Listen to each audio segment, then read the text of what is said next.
Hi, Karen from Quantum Heart Awakening. This is a divine feminine support reading.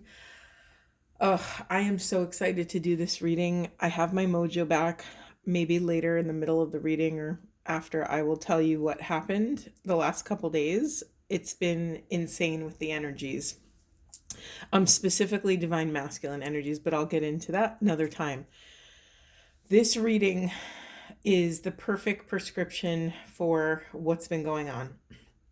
Divine feminine energy needs to rest. It's like the message is so obvious and so clear. Divine feminine energy is doing too much, processing too much, carrying double, triple, quadruple burdens of labor. It's time to put everything down. I was cracking up because we got the throat chakra in reverse. Stop talking. I, well, I've been coughing forever, but just in the last like 2 days, my voice will crap out in the middle of, I had to stop doing recordings. Well, there's more reasons for that, but I'll tell you later. This is like so clear to close the mouth and open the third eye. Drop into rest energies, whatever that means for you. If that means sleeping, if that means binging something, if that means going for a walk in nature, being barefoot on the earth, on Mother Gaia, do whatever feels right to you. Okay. I mean, could these cards be any more obvious? We have time for a nap. We have go the distance in reverse and the yin feminine energy. I was just laughing at the go the distance in reverse. Like, don't go the distance. It's just like so hysterical to me how obvious sometimes these cards are. Okay. So collectively for this whole soulmate cycle, divine feminines have been working with worthiness templates, coming back to their royal regal self. That's a big one. Take time to rest. Take time to reconnect with spirit, with your spirit guides, your angels, your soul crew, your earthly soul crew, whoever it is.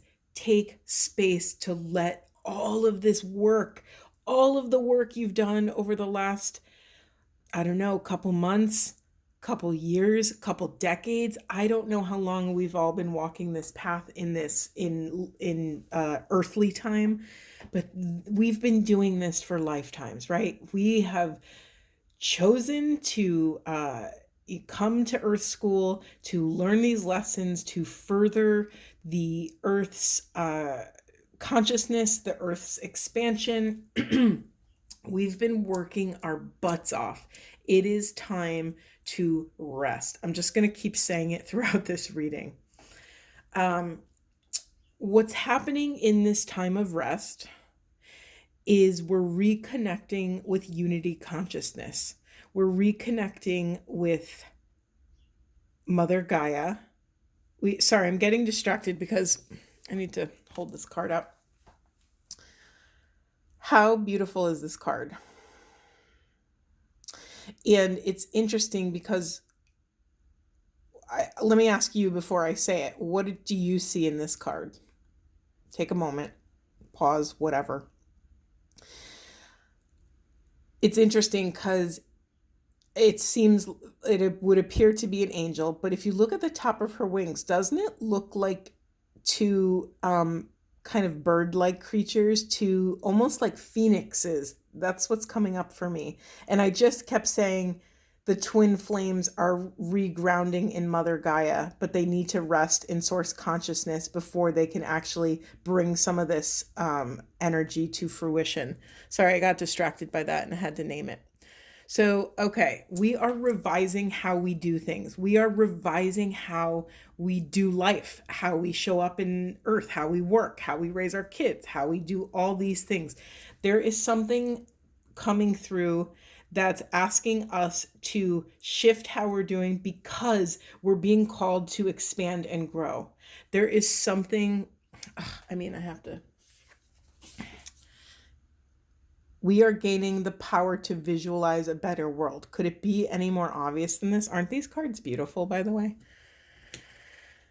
Okay. We need to rest to come back into balance. I don't know about you, and I've been debating whether I should tell you this story or not. Forget it. I'm going to tell you. We're taking a break from the reading. I'm going to tell you the story.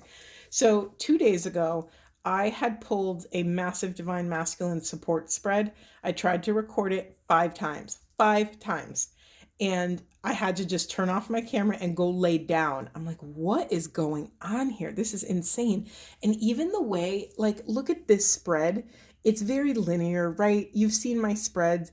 Usually I just do rows and it makes sense. It's just kind of like easy on the eyes, right?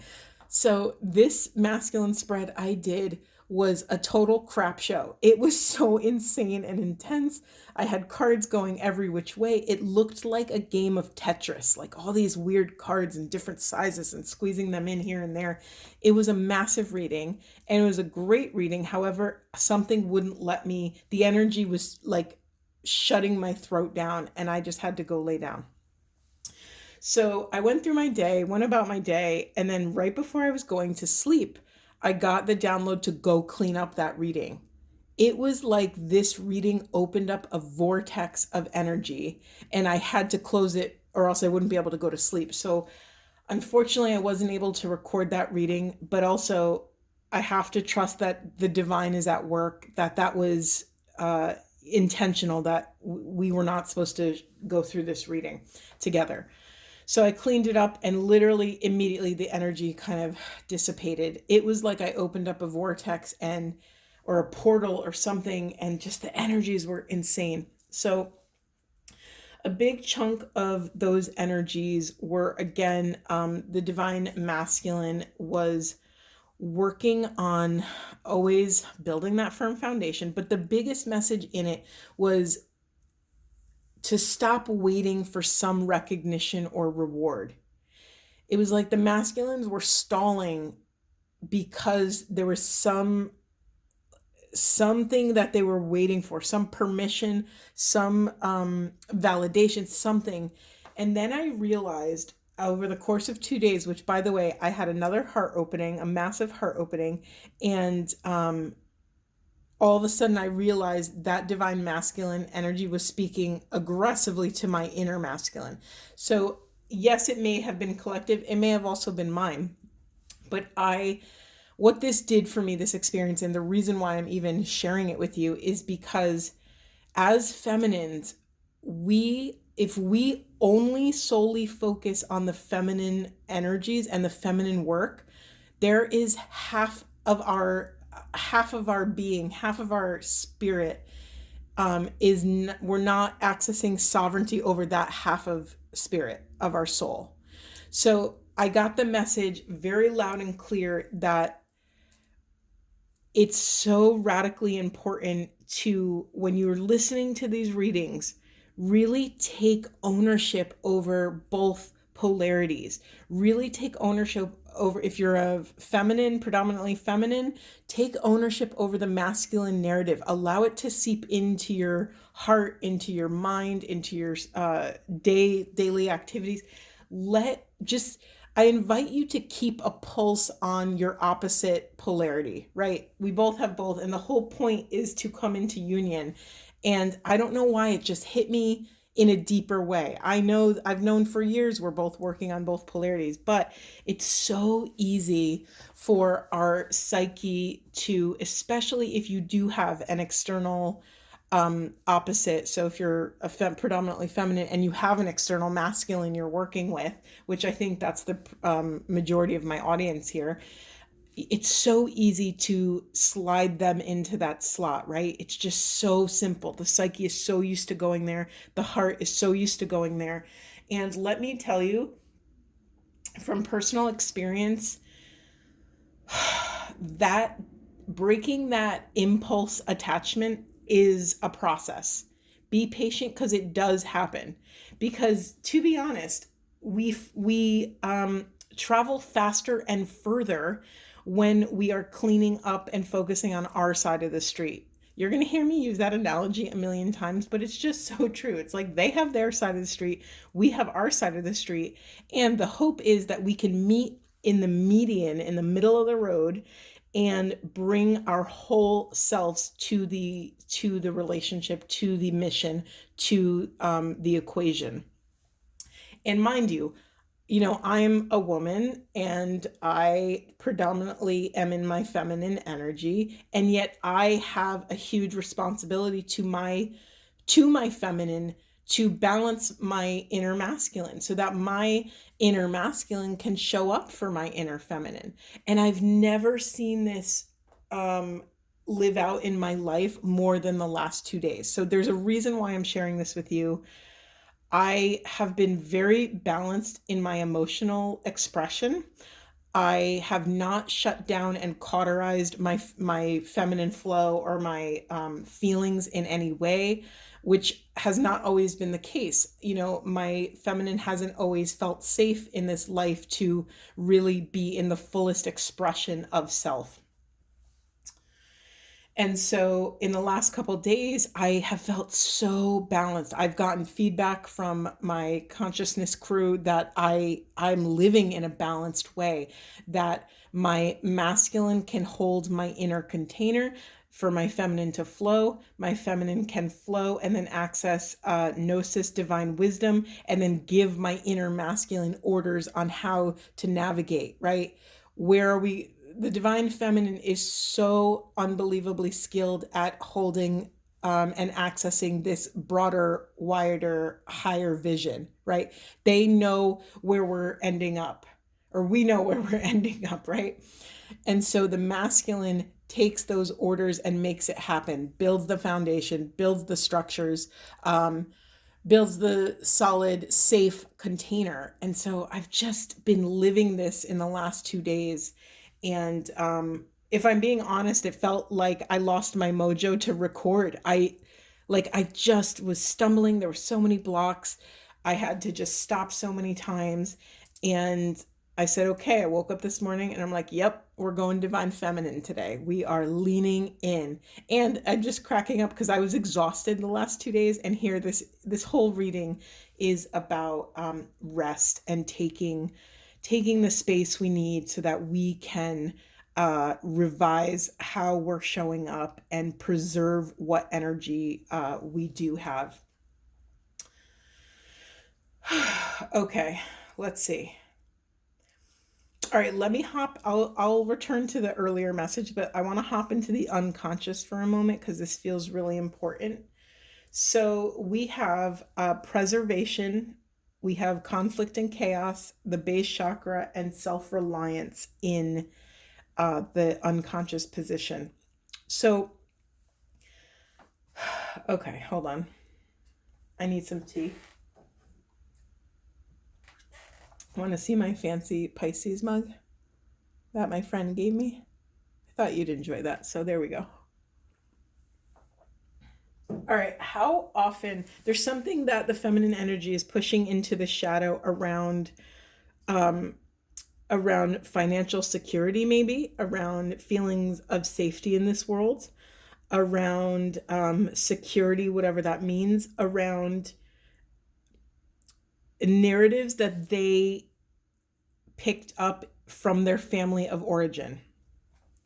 So there's something, we have the self-reliance in the unconscious, right? So to me, I'm getting, this is a psychology big term of individuation, right? Where in our lives do we still have to individuate from something? I used to think for a very long time that the biggest, have I already talked about this? I don't even know, but that the biggest individuation that we would confront in our lives was that between child and parent. I just assumed because that's the one everyone talks about, that's the one everyone leans in on, and honestly, that one's incredibly difficult. I thought that was the biggest one, and I was in for a little bit of a rude awakening, but that's what I do. I live this before other people live it, and then I share the path, right? That's what we do as wounded divine healers. And I realized that the next big iteration of this work for me personally, and this might resonate with some of you, is that I had to individuate from the external world. I had to reclaim my power, my sovereignty, my conscious awareness from the external world, from external reality. What does this really mean? Let me unpack it a little bit. And Carolyn Mace talks about this a lot. By the way, you'll hear me mention Carolyn Mace. She's one of my mentors. I call myself a Missian scholar. You know how there's like a Jungian scholars and Jungian analysts? Well, I'm a Missian scholar. So she talks a lot about that before anything comes to fruition in 3D reality, it has to start in the realm of spirit. You've heard me talk about this mildly.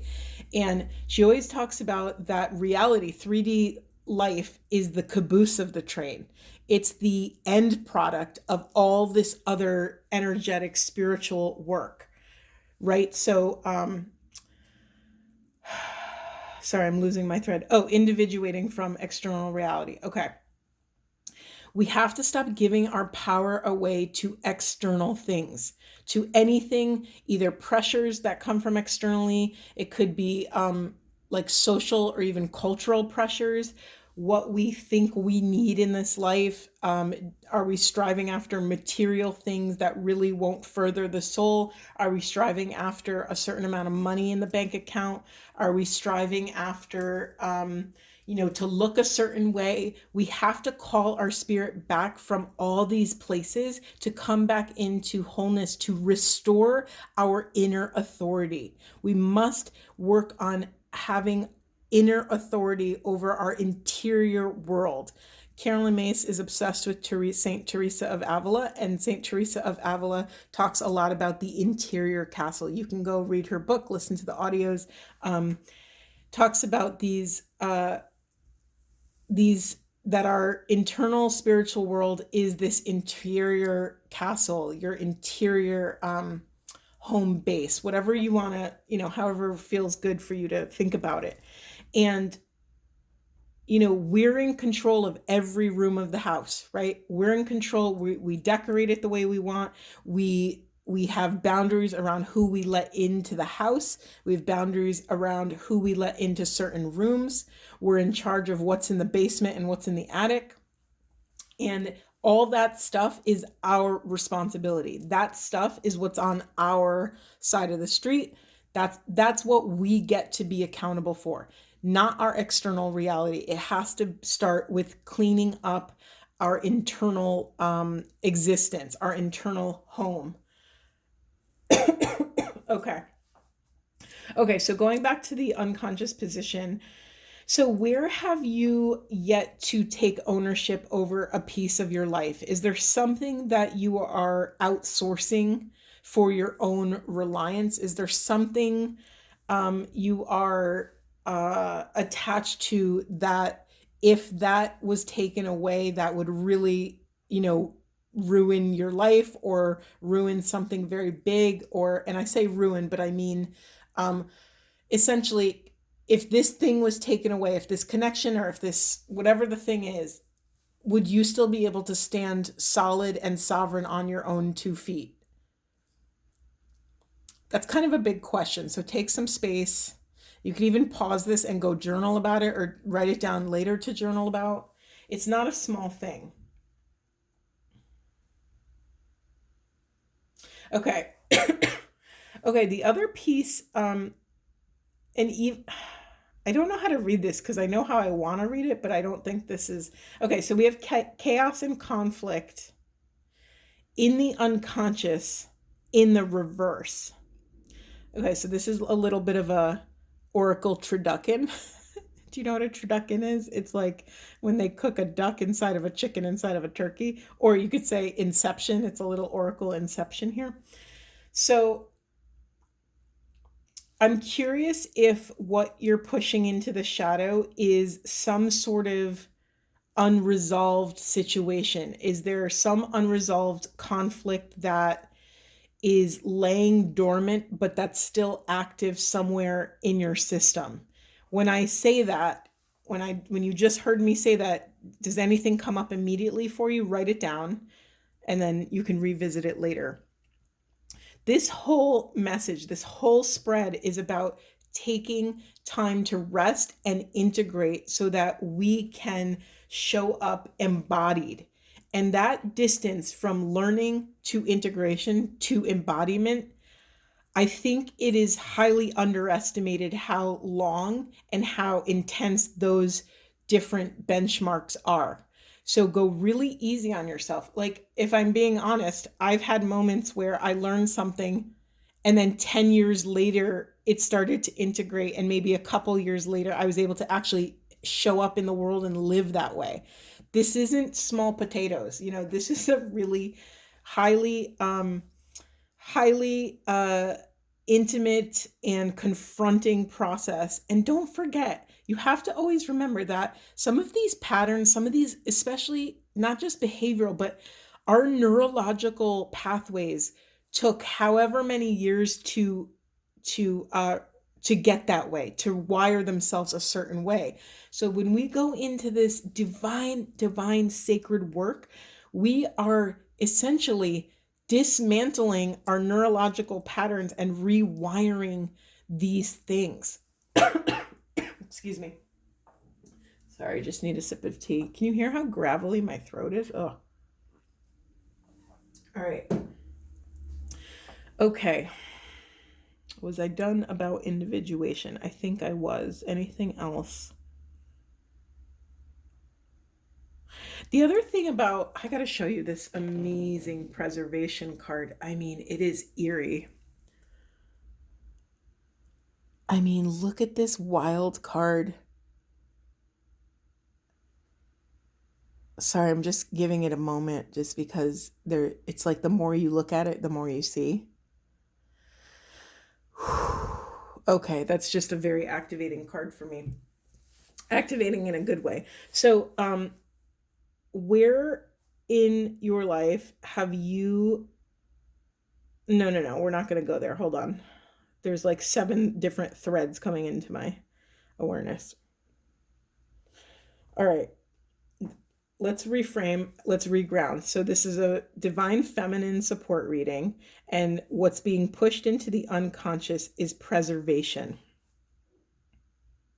You can work this out with me, because sometimes I get messages and it's like it's not so obvious and I have to put the puzzle pieces together. So you can do it live with me.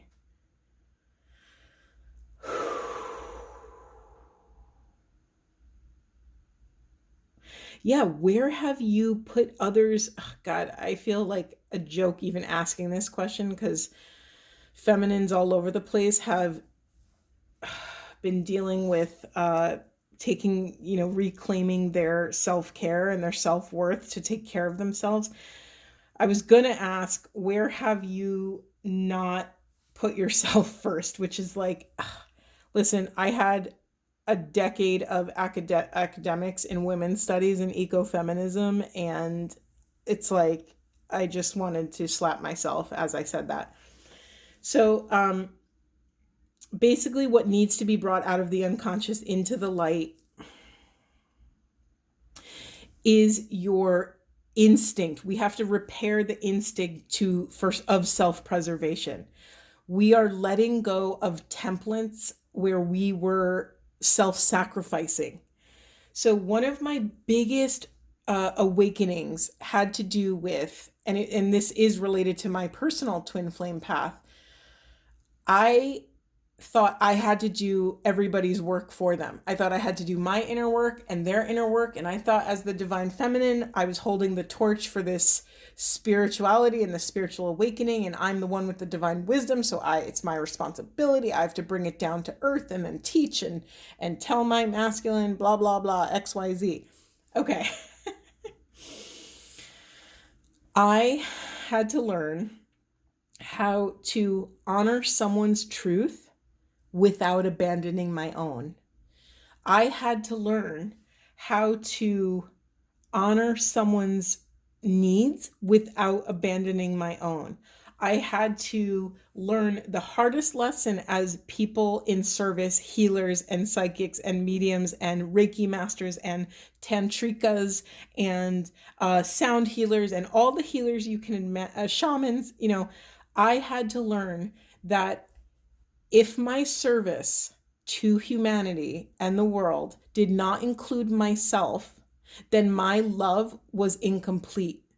Then I was not doing it correctly. Because there's nothing worse than trying to help people and then suffering the consequences of it. We have to start reclaiming our sovereignty and reclaiming that worthiness of self-care so that we can sustainably be in service to humanity. We are coming into balance. We are building strength around what we actually need. We are not just identifying the needs, but then taking the very real next step of communicating needs and then holding those boundaries.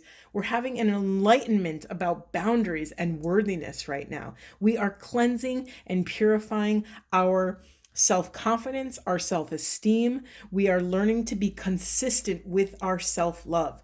We are learning to be consistent with our relationship with spirit, which is repairing our intuition, which is why we can then access wise discernment and take aligned next steps. So again, I said this in the last reading, but I'm going to say it again so that we don't have to keep making mistakes and going back and cleaning them up. When we allow ourselves to go slow, to go at our own pace, we don't have to be in this sacrificing energy and then heal from where we crossed our boundaries or where we let others cross our boundaries. We are having this massive, massive shift.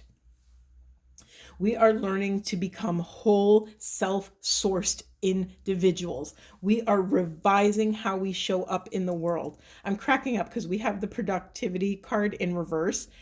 Like, no, we're not being productive. We are pausing. We are not going the distance. We are taking space to rest, to integrate, to be able to embody these things. We are taking stock of what the heck we've just went through. And by just went through, I mean maybe the last, decade or 2 decades of our life.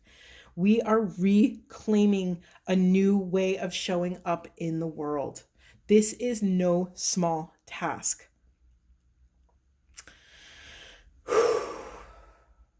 Yeah, I also crack up because we have the Twin Flame Facilitator card. And you see how activating this imagery is, right? It's sort of swirling into a vortex. I have been feeling this for so long. Let me show you the other one. Excuse me. Like, look at these powerful cards. The images are so activating. And this is, this one. Karmic purge, mirror reflections. So that's what we need. This is why we need to take up enough space. Let me rewind. This is why we need to love ourselves enough to take up enough space to go at our own pace. Because another huge, huge part of the twin flame path is learning to work with mirror reflections and learning to discern what is real self and what is other. I think my battery might run out, so I will end the reading.